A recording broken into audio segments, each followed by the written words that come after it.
the sound of that room is phenomenal. But not as phenomenal as seeing all these faces at the same time at a simcha. That's really, yeah,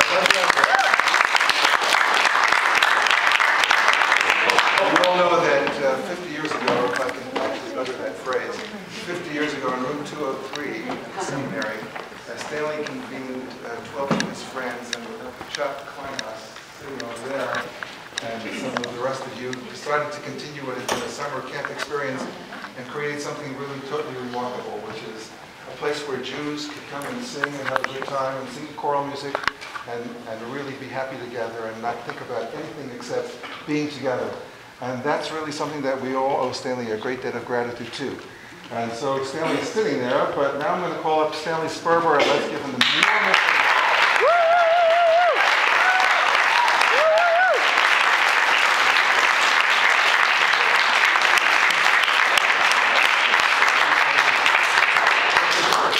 Well,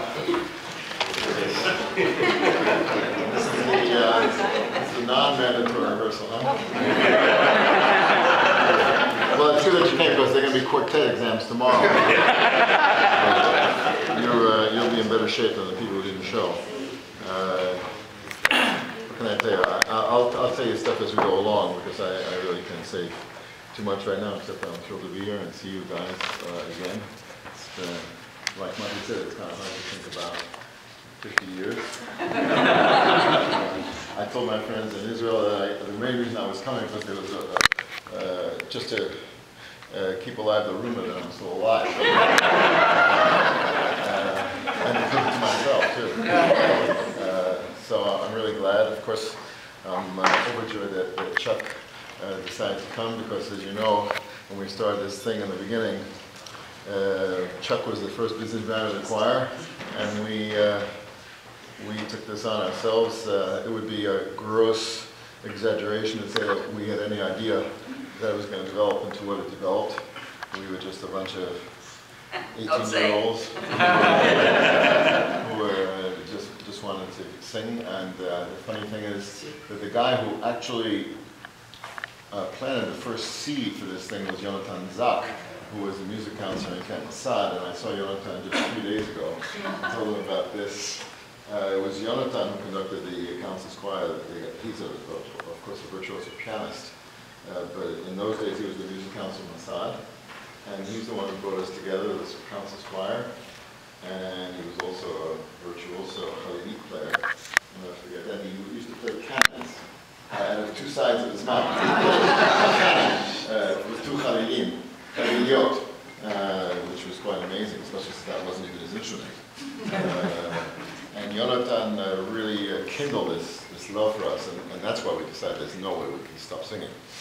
And we decided we had to do it, and I think the reason that I was directing it in the beginning was because I had a little more experience than everybody else, but I mean, of course, with the time,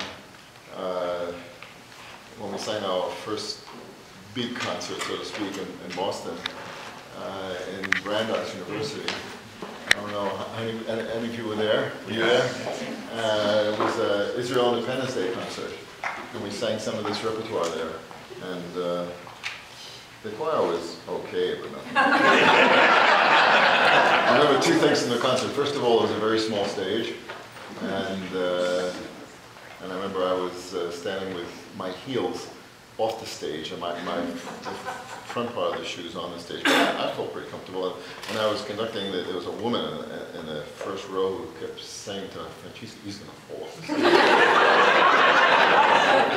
and she got so worked up, at some point she just jumped up and grabbed me around my knees and called her friend to help push her, put me on the stage. And then after the concert, some man came over to me and said, I like your chorus, would you like some remarks? I said, sure. He said, I'm a professor of music here in Brandeis. He said, you seem to have some talent, but why is your left hand in your pocket?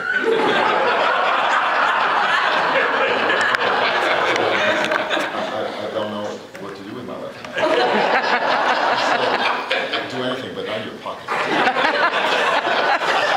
And that's when I decided that maybe the time had come to start to study. So that's when I joined the Collegiate Chorale in New York and decided to start studying conducting, and I made my way up the street from Columbia to Juilliard, and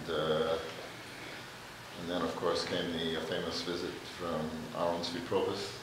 Some of you might remember he came to the seminary one night, and he told me that he wanted us to go and represent the United States in the Zimriyas. And that was the famous 67 trip, which unfortunately Chuck wasn't able to join us with because he was in the army. I believe you were in Thailand, right? Yeah, and of course that was a trip that changed a lot of people's lives. I don't know how many of you were on that trip in '67. Oh, great. And if you remember, we returned with 2 less singers than we came with. Mike Eber joined the army. And no, it's a gal, alto an Israeli gal. Judy Fuchs got engaged to a soldier, and I don't remember which one of the parents, but one of the parents was there at Kennedy when we landed. And hell, where's my kid?